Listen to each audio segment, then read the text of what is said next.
TEN, Televisión Educativa Nacional de Honduras presenta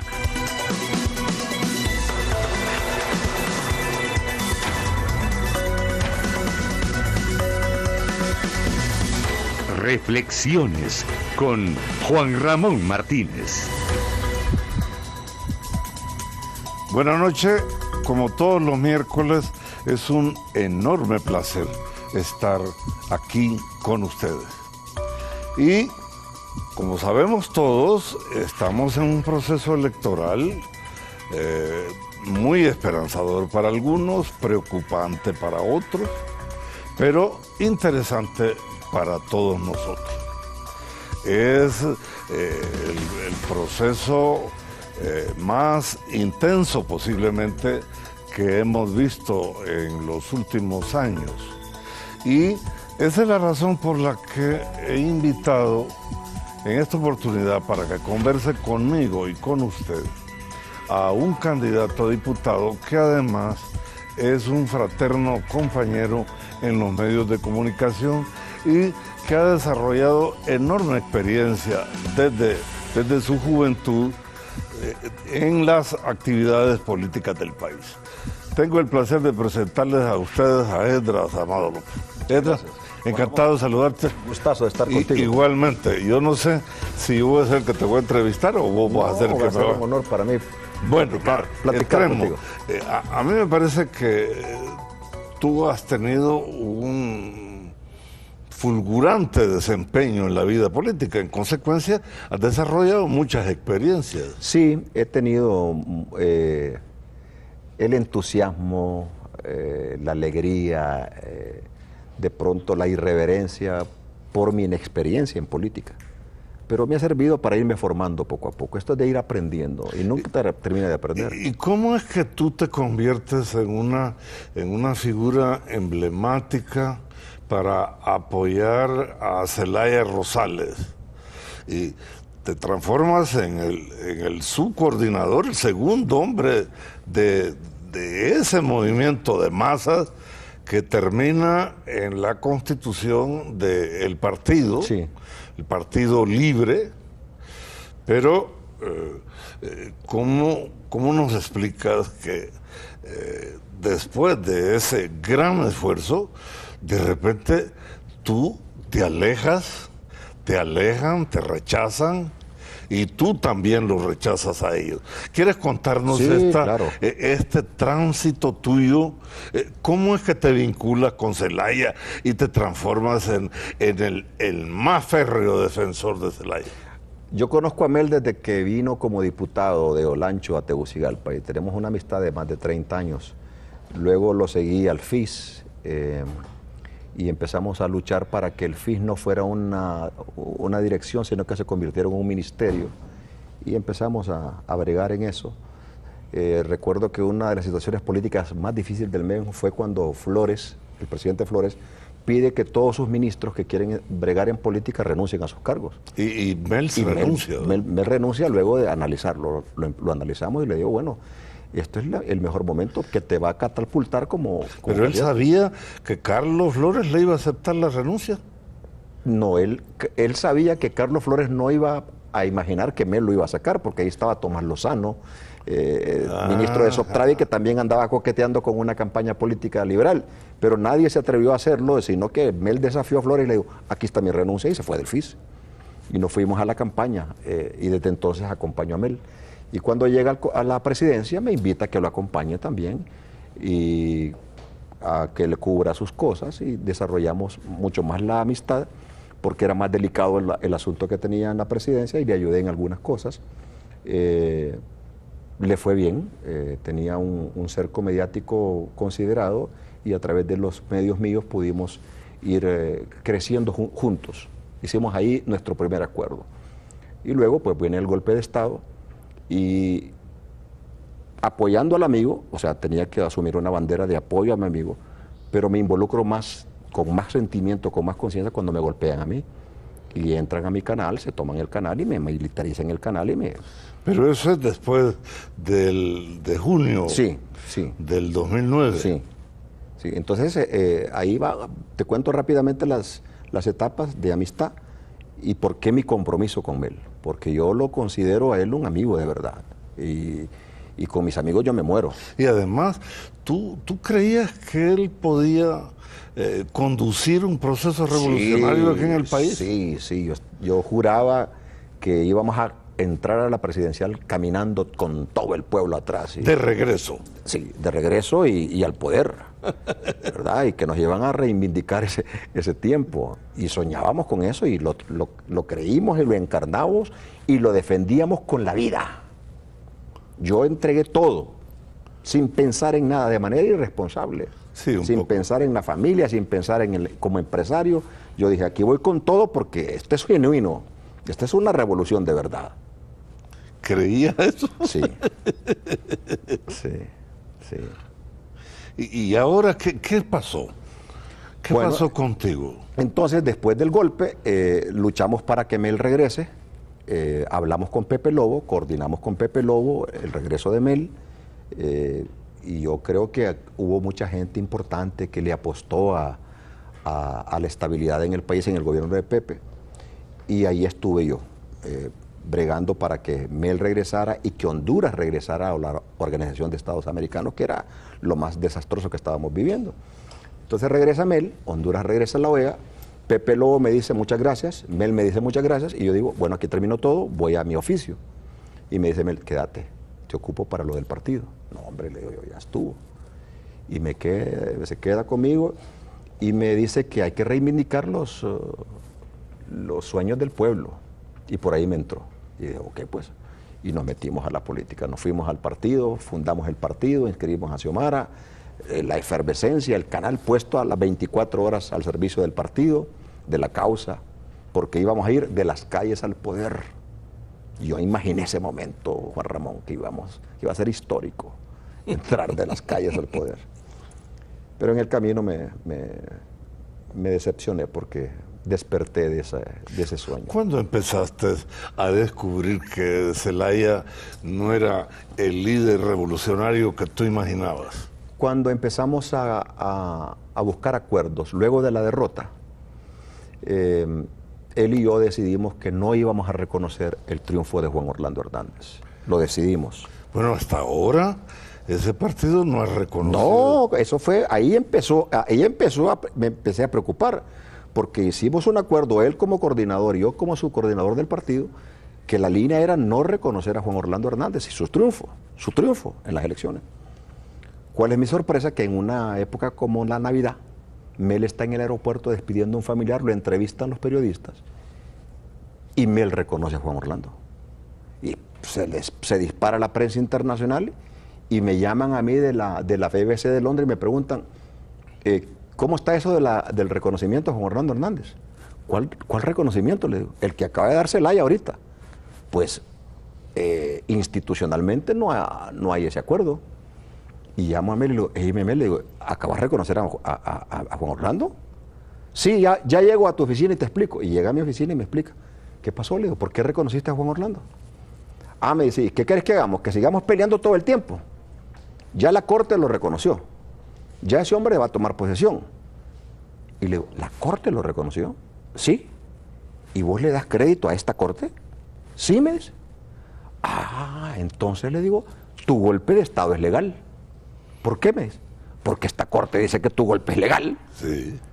Entonces se incomoda. No, fregues, me dice, estamos en Navidad, ya me voy. Y regálame aquí unos frescos que ya me voy. Y se fue, reconociendo a Juan Orlando Hernández. Y ahí empezó. Ya estábamos en la ruta de buscar el poder. Y ahí pues fui viendo otras cosas que no eran congruentes con el pensamiento político, porque yo considero que la política hay que verla como lo que es una ciencia. Pláticas, acuerdos, desacuerdos, arreglos, ceder para la gobernanza. Claro, sí, el que no entiende eso, está haciendo un mal papel, claro, sirviendo a los peores intereses en contra del país. Sí. Y yo no me formé ahí. Yo recuerdo las pláticas y los acuerdos de la Fuerza Aérea, ¿te acordás? Cuando la opción B, Callejas, Ascona, Suazo, Córdoba, etcétera, etcétera. lo juicioso de ese nivel de plática donde estaba Mario Rivera López, donde estaban los obreros, los campesinos, Monseñor Santos, yo estaba ahí y veía la altura de esas cosas. Rodríguez también estuvo ahí. Rodríguez estaba. Sí, era Rodríguez. En vez de Monseñor Santos mandaban a Rodríguez, que era el obispo auxiliar. Desde entonces, y viene y dice Callejas con inteligencia y dice, no hay problema, puedes.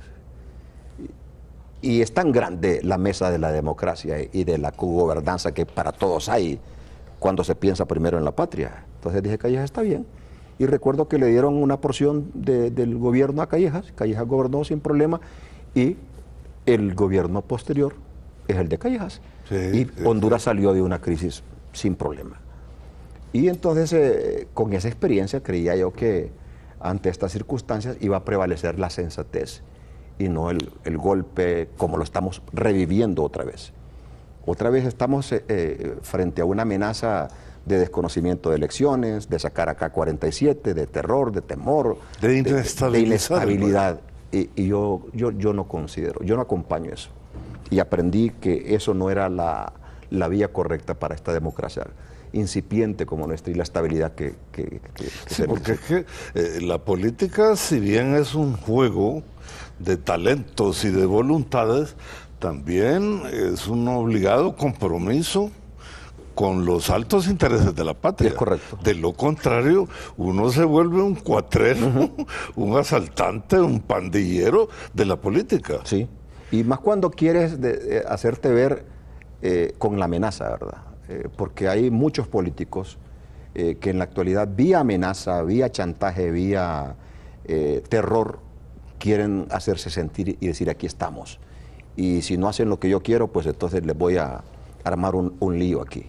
Y eso no es correcto. Yo no fui a la universidad, yo no me gradué para estar en ese tipo de cosas. Cuando entiendo que todavía aquí en Honduras la plática, el acuerdo, el entendimiento entre quien gane y pierda, hombre, es lo que crea el peso y el contrapeso de lo que hablan ustedes los politólogos, y eso es lo que da la estabilidad. Es que además, a mí me parece que las relaciones entre las personas no tienen que basarse en las coincidencias ideológicas, todo lo contrario. En algunos momentos uno se enriquece mucho más conversando con el otro que no piensa de la misma manera, porque la política es enriquecimiento mutuo, pero si el otro es sectario, a mí me parece que no se va a ninguna parte. Y en esa línea, Juan Ramón, ahorita toda la clase política norteamericana está con la crispación propia de la política, porque Donald Trump, viniendo de su gira de Asia, dice que no descarta la posibilidad de hacerse amigo con el coreano, con el norcoreano. Y le dice, ¿cómo le dice? Todo es posible, le dice. Él me ofende, él me dice lo que me quiera decir, pero de pronto la vida nos puede juntar y podemos ser amigos. Con el norcoreano que tiene los misiles puestos hacia Estados Unidos, dice que lo puede destruir en cualquier momento. Y además, viniendo de Donald Trump, que no es un hombre necesariamente abierto al diálogo y la negociación. Ajá, correcto. Pero aún así, es decir, deja abierta la puerta de la negociación. Es que de eso se trata la vida y la política en especial, de la plática, del entendimiento, del acuerdo por el país, por el país. Y en esta nueva etapa en la que yo me encuentro, Juan Ramón, me siento muy contento de que esta contribución mía pueda servir de algo. Yo soy un referente de la lucha, yo soy un revolucionario moderno, un revolucionario que va en pos de la paz, de la tranquilidad, del respeto, porque antes fuimos irreverentes, Juan Ramón. De repente un poquito malcredito, ¿verdad? Duro, bastante duro, porque teníamos equivocado la ideología y el concepto. Y yo creo que tenemos derecho a equivocarnos y también tenemos derecho a rectificar. Sí. Y estamos rectificando. Yo he pedido disculpas, he pedido perdón, estoy juntándome con mis viejos amigos a los que yo decía, golpista, no te quiero ver, golpista por aquí, fuera, eres un traidor, un mal nacido. Y ahora no, estamos reconstruyendo eso, juntándonos poco a poco. ¿Cuándo rompiste con Mel? ¿O él rompió contigo? Yo creo que hemos roto un eslabón político, eminentemente. Yo no concuerdo con sus ideas que son irrespetuosas en el marco de la política, cuando le dice al pueblo, por ejemplo, vamos contra Juan Orlando porque Juan Orlando es un tirano, e incendia al pueblo para ir contra Juan Orlando, pero da la vuelta y se va a negociar con Juan Orlando. Y se pone a tomar sopa de gallina india con Juan Orlando. Me parece que eso no es correcto. Pero ¿no te acordás que en Choluteca y en todo el país nos enseñaron algunas gentes que nos querían enseñar que los políticos comen el mismo plato? Sí, pero visto desde aquel momento de la política de Arturo Corrales, gran amigo de Juan Ramón Aguilera Zeta, mi tío. Sí. O sea, esa era una política diferente a la de esta, que viene con una revolución del siglo XXI, con una revolución de Chávez, con una revolución de los Evo Morales, de los Correa, y entonces la que idealiza el poder del pueblo, el poder ciudadano. El discurso sonaba bien. Claro, es un poder ciudadano que suena bien, más para los pobres, casa para los pobres, me gusta y yo me identifico con eso. Pero cuando termina en la bifurcación o en el encuentro de la política tradicional de siempre, ahí es donde me pierdo. Porque estamos en la calle, más de 1 millón de gente diciendo que venga la Sisi, y atrás Mel dice, no, trae la Masi, no hay problema. Y va y aprueba en el Congreso a la Masi cuando la gente pidió la Sisi. Digo yo, ¿y aquí qué está pasando? Y me convierto en el diputado 1 de 128 que vote en contra de la Sisi, de la Masi. ¿Tú votaste en contra? 127 votaron a favor de Jiménez Mayor y yo voté en contra de la Masi. Solo yo. ¿Y ahora qué pasa? Le están haciendo una campaña a Jiménez Mayor para que se vaya. Y para que se vaya la Masi, porque ahora ya están viendo que la Masi está caminando bien. Entonces son doble moral, hipócritas. Y Mel es el primero que va y le dice a Jiménez Mayor, investígame. Y cuando Jiménez Mayor dice, lo voy a investigar, ahora dice, fuera la Masi, que venga la Sisi. Vamos a la primera pausa y al regresar vamos a preguntarle a Edras Amado López cuál fue su desempeño en el Congreso Nacional. Desde una posición de uno de los diputados mejor valorado por el voto popular, a un hombre que se enfrenta por preservar la institucionalidad del país con los que se creen dueños de los partidos y dueños de la nación y del pueblo hondureño. Ya volvemos.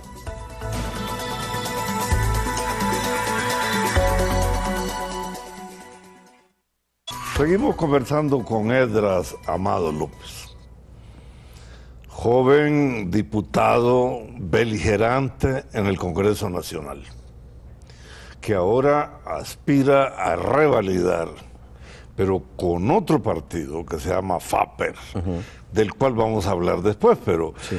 Quiero que nos ilustres cómo ha sido tu desempeño en el Congreso Nacional. Hay 2 etapas en mi desempeño en el Congreso. La primera etapa es la que conformó y delineó el partido, una etapa de confrontación, que lamento hoy lo hayamos hecho de esa manera, porque ahí se equivocó Mel. ¿Por qué? Porque siendo la segunda fuerza política, Juan Ramón, la más votada en el Congreso, no logramos articular con fuerza ese mandato que nos dio el pueblo. Pero ¿por qué no nos cuentas las negociaciones que estaban haciendo ustedes con dirigencia del Partido Liberal para el control del Congreso? ¿Cómo no? ¿Y por qué fracasó esa iniciativa? Con mucho gusto, a pesar de que se enoja Raúl Valladares, porque la vez pasada me dijo, mira, las cosas que uno revela, me dice, lo hacen ver mal porque entonces ya no le van a confiar nada a uno. Y le digo, Raúl, las cosas que le dicen a los periodistas no pueden quedarse. No. Nosotros no somos tumba de nadie. Si no estuvieras escribiendo el asalto al cuartel San Francisco. Entonces yo te encuentro rápidamente. Nos convertimos en la segunda fuerza, 50 y pico de diputados, o 30 y pico de diputados en el Congreso. 37 para ser exacto. Sí. En el tercer lugar, en el cuarto lugar, el Partido Liberal. Partido Nacional, Libre, PAC y el Partido Liberal. Híjole, nosotros estamos henchidos de entusiasmo porque podemos poner el presidente del Congreso, podemos asumir la presidencia del Congreso si logramos acuerdos juiciosos. Y empezamos a hacer acuerdos juiciosos. Y le tocamos la puerta a nuestro aliado natural, que tenía que ser forzosamente el Partido Liberal de Honduras. Y vamos al Partido Liberal y le decimos, bueno, ¿le vamos a dejar todo el poder a Juan Orlando? No, construyamos entonces la presidencia del Congreso. Y hacemos acuerdo. Y dice como un amigo, en este asunto no puede haber dos generales. Y le digo yo, asuma usted el generalato. Y Mel me queda viendo. Porque recordad que está hablando el subcoordinador del partido. Pero solo están ustedes dos y la gente del interlocutor del partido. Y la gente del Partido Liberal. Entonces estamos viendo la posibilidad y la conveniencia de que asumamos el control del Congreso, que era nuestro derecho y era la jugada lógica en política, frente al hombre que ha ganado la presidencia. Y acordamos con el Partido Liberal construir la Junta Directiva del Congreso. Nos vamos de esa reunión y me dice Mel, sigamos platicando con todo el mundo, vamos a platicar con... Pero ¿qué es lo que buscaban entonces? Yo no sé. Entonces le digo, oíme, porque ya tenían... Ya tenemos un trato, ya tenemos un acuerdo, ya dimos la mano, ¿por qué vamos a ir a otro lado a buscar otra gente? O sea que, en el fondo, si tú me permites una interpretación a la distancia, Zelaya no estaba interesado en la negociación para controlar el Congreso, sino en conseguir otras cosas. De pronto, porque ahí me asusta, porque le digo, venimos de hacer un trato y he empeñado mi palabra y la está votando y ahora vamos a ir a ofrecerle la presidencia a cualquier otro. Entonces nos llama la gente juiciosa del Partido Liberal y me dice, ¿qué están haciendo? ¿Es con nosotros o con quién? Ya no quiero más nada con ustedes. Disculpe, tiene razón. Y esta es una pena. Y ahí empecé yo a ver cuán errático era Mel, o cuán impredecible era Mel, y cuán irrespetuoso era de sus tratos políticos. Porque yo creo que en la política también... No, hay que tener caballerosidad. Independientemente que digan que los políticos dicen una cosa hoy y mañana dicen otra que es mentira, pero en cosas de país y en cosas tan importantes como era el poder del Congreso, no podíamos estar jugando, teníamos que delinear una estrategia. Y perdimos la presidencia del Congreso, perdimos la Junta Directiva del Congreso y el Partido Nacional negocia con la cuarta fuerza política, que era el Partido Liberal. Y nosotros nos quedamos oliendo el dedo, sin poder alguno. ¿Y a quién le atribuye Zelaya la responsabilidad? No, ya sé que tú lo estás señalando. Él es responsable de la villacrucia, del villacrucia que tuvimos en el Congreso. Desconocidos completamente. La correlación de fuerzas la hace el Partido Nacional, ahora lo entiendo, con el Partido Liberal. Y los malacusamos de ser la prostituta del Partido Liberal, del Partido Nacional. Pero, óigame. Si los ofrecidos fueron ustedes. Pues hombre, esto no es democracia, esto no es balance. Que la cuarta fuerza le dé la cogobernanza a un partido en el poder, hombre, no es lógico. La lógica es que lo haga la oposición, que la representábamos nosotros. Ahora, ¿no crees tú que es injusto que se acuse al Partido Liberal cuando la responsabilidad es del Libre? Es que Libre le rompió el trato. Y al final terminaron haciendo lo mismo, le ofrecieron a Luis Zelaya una alianza. Mira que lo que no se hizo en 4 años se viene a hacer casi al final del mandato y le dicen, Luis, venite con nosotros y te damos la presidencia. Le dije, Luis, no, yo con ustedes no quiero, porque Luis ya sabe quién es Mel. Y el único que podía seguirle estas cosas es Salvador Narrala, un hombre que no sabe estas cosas. Tiene que pasar 4 años Narrala como yo para entender dónde lo están llevando y qué es lo que está haciendo. Pero parece que es un poco resistente para entender las cosas, Salvador. Es que mi amigo Mel es un encantador. Yo soy un tigre y a mí me encantó. O sea, yo te lo reconozco sinceramente.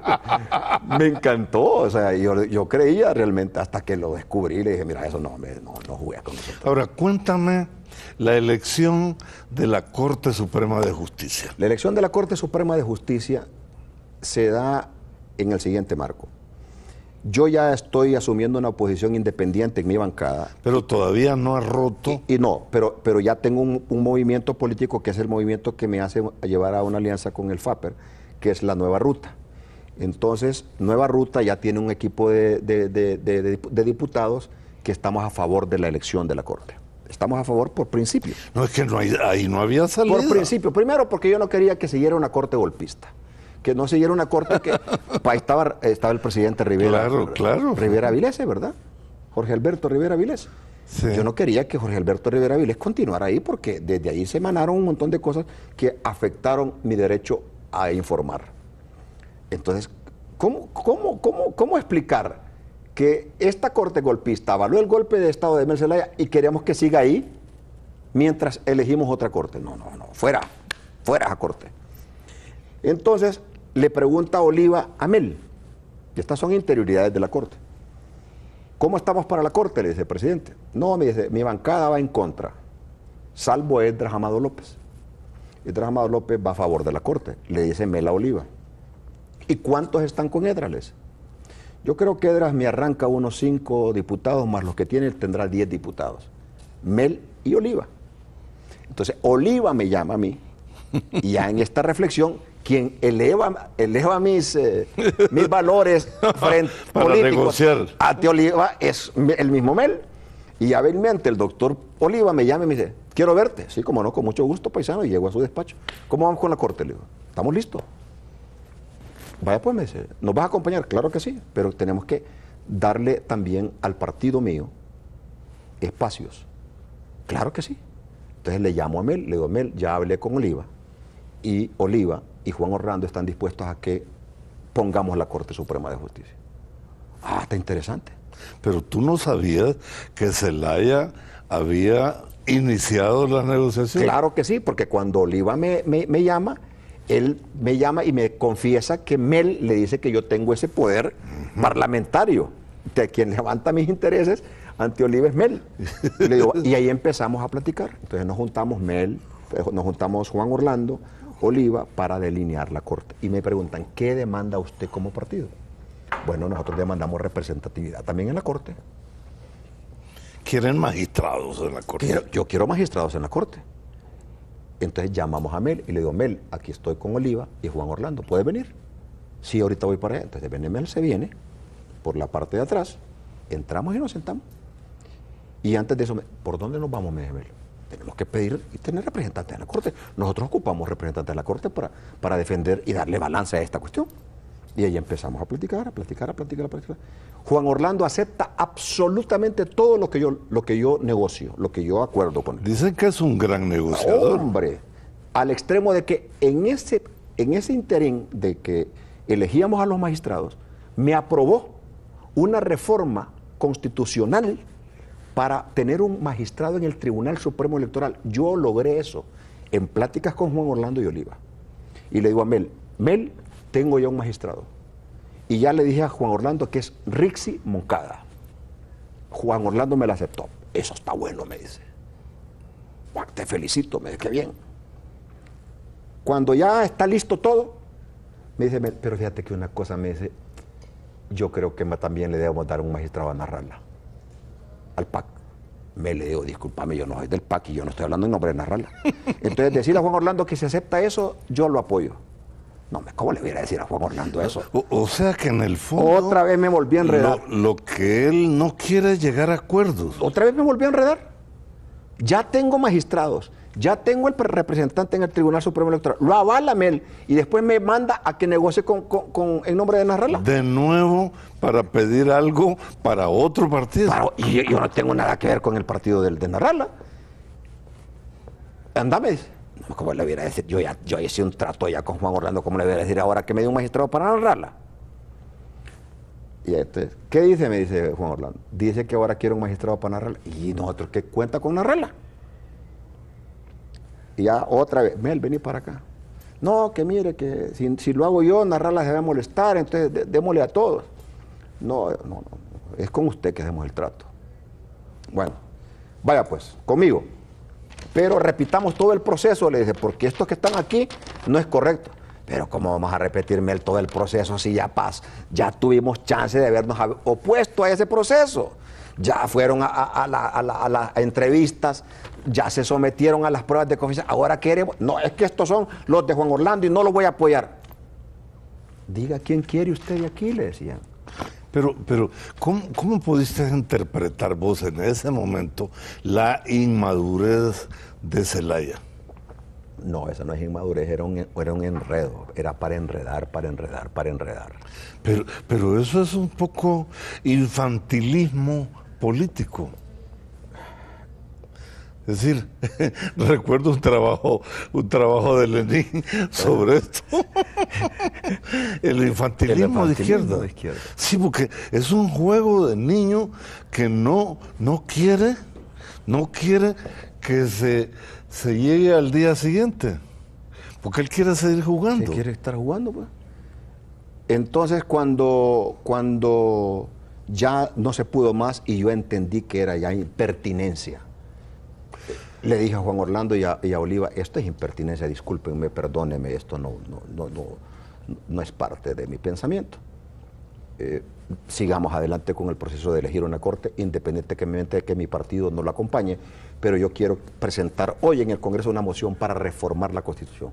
Y pido la palabra en el marco de la elección, y pido una reforma constitucional para que mi partido tenga un representante en el tribunal. Yo lo pedí, y ahí está. ¿Aún así? Aún así. Y nos fuimos con eso y elegimos una corte. Pero al momento de votar, entonces ustedes no cumplieron las instrucciones que le había dado Zelaya. No. Y por eso fui traidor. Y te acusaron de traidor. De traidor, y 24 horas después de haber electo corte, me busqué en mi oficina y nos sentamos. Bueno, me dice, ahora que ya tenemos corte, me dice, ¿cómo vamos a hacerle este asunto de la política? Digo, me venías a decir que... No, sigamos, me dice, esto es parte de la... Le digo, no, es una absoluta irresponsabilidad de Amado López. Bueno, vamos a la siguiente pausa. Cuando volvamos, vamos a seguir aprendiendo historia política práctica con alguien que la ha vivido, que ha sido protagonista y que además tiene, ustedes lo han visto, una enorme capacidad para retener los detalles, entender el juego político y lo mejor, explicárnoslo como lo está haciendo en esta oportunidad. Ya volvemos.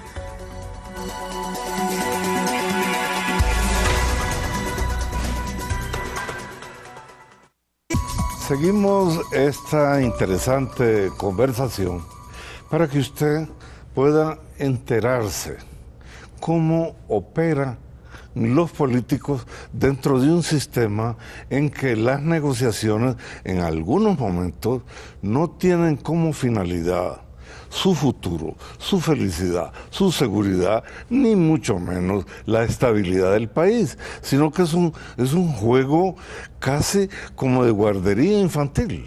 Sí. Es decir, yo creo que así lo podemos juzgar. Ahora, vamos con el tema de la reelección. Pero en esa línea, Juan Ramón, por eso es que yo me salgo, porque yo estaría ahorita tranquilo. Si yo hubiera seguido el curso que Mel quería que yo siguiera, yo estaría feliz. Sí. Estaría diciéndole viva Narrala, viva la Alianza, fuera Jo, pero no soy yo. No soy yo. O sea, yo renuncio a eso, porque a mí me parece que es impertinente. Como me hizo renunciar a una vicepresidencia en el Congreso que me ofreció Mauricio Oliva. Y por la revolución no lo acepté. Entonces, si hubiese pensado en mi... O sea que todavía creías que Mel era un líder para la revolución en este país. Sí. Pero ahora ya no. No, por eso yo renuncié a eso, a estar bien. Porque si yo me quedo sumiso a las impertinencias de Mel... Como la mayoría. Yo estaría ahí. Como la mayoría. Hay gente que tiene una disposición para acomodarse. Sí, pero yo no soy ni hijo de Mel, ni soy exministro del gobierno de Mel, ni tengo problemas legales de corrupción que yo requiera que Mel me proteja. No estoy. Entonces le digo, ¿sabes qué? Me voy, porque no te voy a acompañar con eso. Porque eso es impertinencia. Hemos caminado tanto y me siento mal que, siendo la segunda fuerza, valgamos menos que cero, Juan Ramón. y que no hagamos valer el compromiso que nos da el pueblo para representarlos en el Congreso y renunciemos irresponsablemente a ese mandato. No me pareció. Yo repito, hoy yo estaría fabuloso, tal vez coordinando la campaña de Salvador Narrala, acompañando a Mel siendo el segundo y atrás moviendo los hilos. Si me hubiese quedado callado y acomodado, pero yo no soy así. Yo soy revolucionario, yo voy de frente porque pienso primero en el pueblo. Entonces, entramos al proceso de quiebre con Mel por esas cosas. Pero antes, ¿no participaron un poco en crear las condiciones para la reelección? ¿No contribuyó Zelaya para facilitar este proceso? Cuando Callejas comienza con el coqueteo de la reelección. Porque ¿quién empuja a Callejas? Yo creo que viene del Partido Nacional. Yo no tengo duda de eso, que Callejas él va en su nombre, pero obviamente creo yo que era en representación del Partido Nacional.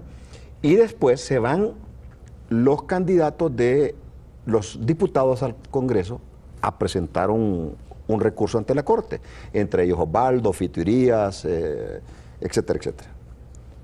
Cuando yo veo eso, por iniciativa propia, redacto un documento y me apersono también a la Corte Suprema de Justicia.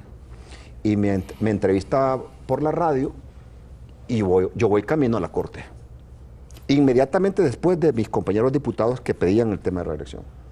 Cuando estoy llegando a la Corte me llama Mel y me dice, compañero, ¿qué es lo que va a hacer? Me dice. Cuidado, va a fregarme a mí, me dice, con ese tema de reelección. Oye, dime, ¿qué te pasa? Le digo, yo nunca voy a hacer una cuestión para fregarte a vos. No, porque es que mira, me dice, el tema de reelección me da vida a mí también. O sea, desde el principio. Me lo dijo a mí. No, hombre, le digo, pero estamos distantes ya porque yo estoy en mi nueva ruta. Ya no estoy yo dependiendo de sus dirigencias políticas. No, yo voy solo. Y ya vas a ver, le digo, que mi escrito no tiene nada que ver para fregarte a vos. Le digo. Mi escrito en la Corte era decirle que la Corte se abstuviera de entrar en ese tema, porque suficiente tenía la cara sucia la Corte como para que asumiera un rol político. No era conveniente, Juan Ramón. No era conveniente que la Corte se metiera en el tema de la reelección. Y les dije yo hoy, ese tema nos corresponde en el Parlamento.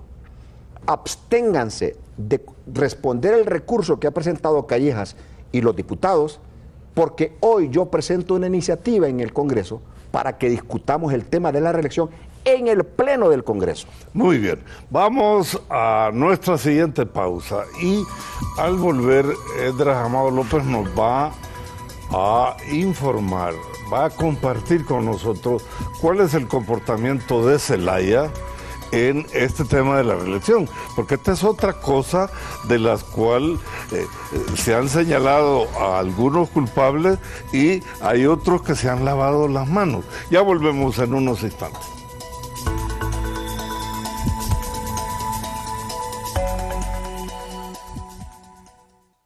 Zelaya nos ha transmitido a nosotros y a usted la impresión como que él está contra la reelección.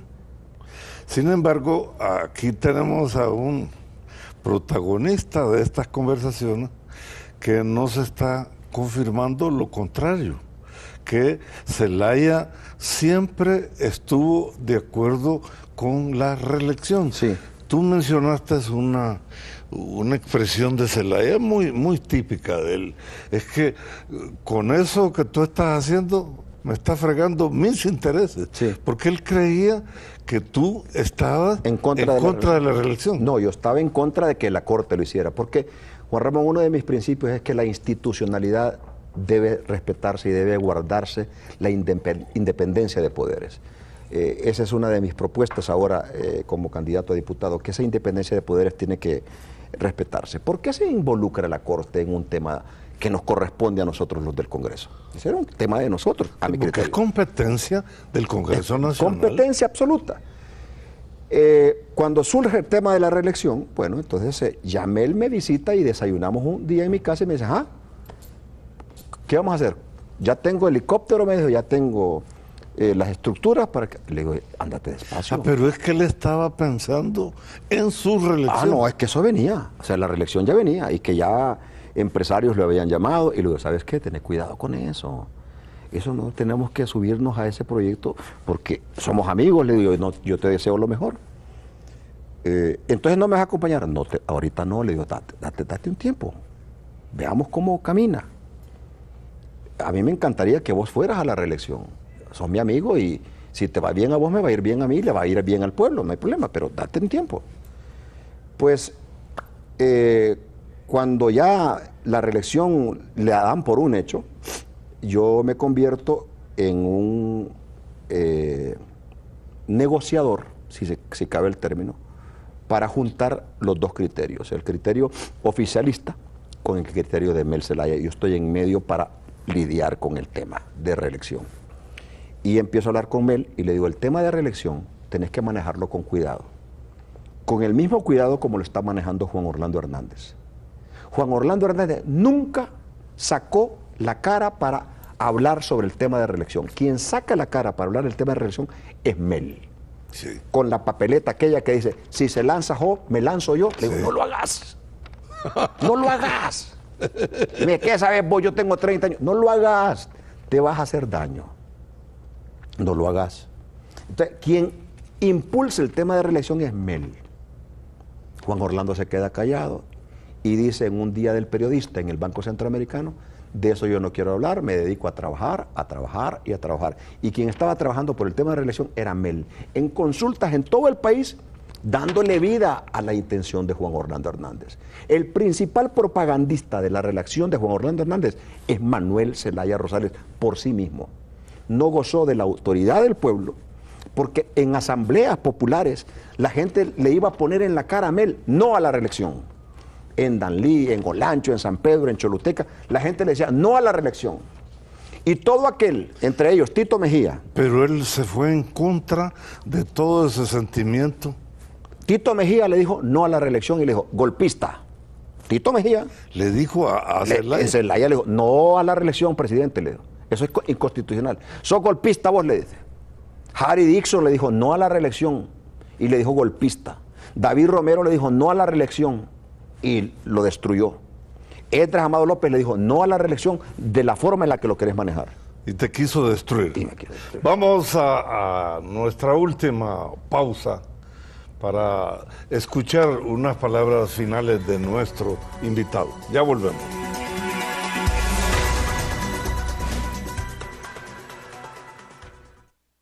Estamos en la parte final de esta interesante conversación.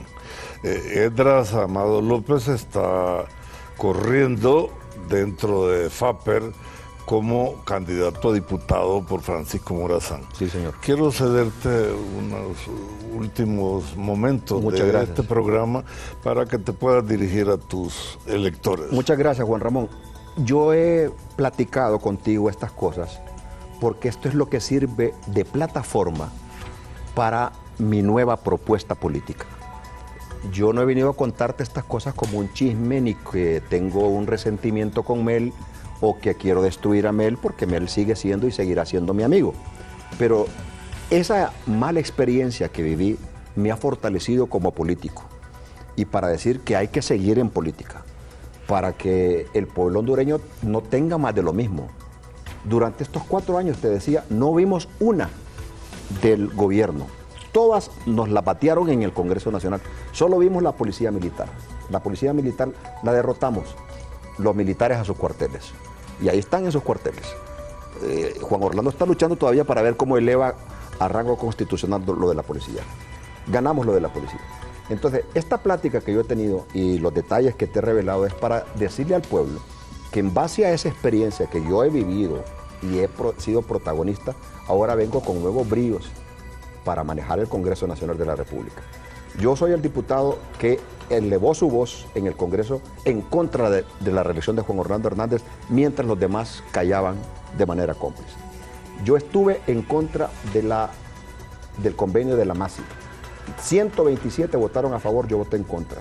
Ahora los 127 quieren quebrarse a Jiménez Mayor y que venga la Sisi. Yo estuve en contra de las candidaturas únicas que le dio vida a Juan Orlando de crear movimientos internos del Partido Liberal, pero él era un único candidato. Y Xiomara lo mismo. Yo voté en contra de ahí, todos votaron a favor, incluyendo a Mel Zelaya Rosales. Yo voté en contra de la criminalización de la protesta. Yo voté en contra de la violación de los derechos humanos. Yo voté en contra del Trans 450, mientras Mel no decía absolutamente nada. Entonces ahora, Juan Ramón, vengo con una propuesta nueva que ha sido bien recibida en el pueblo. La primera iniciativa de ley que presentaremos en el Congreso va a ser una que está encaminada y tiene como propósito que por cada obra que haga el gobierno lleve una leyenda, la placa o el reconocimiento Dios, pueblo, patria. Y así como esto, otras propuestas que beneficiarán al pueblo hondureño y estoy seguro que vamos a lograrlo en este marco. Te deseo el mayor de Muchas los gracias. éxitos. Yo creo que tú mereces una segunda oportunidad Muchas para gracias. seguir en el Congreso Nacional.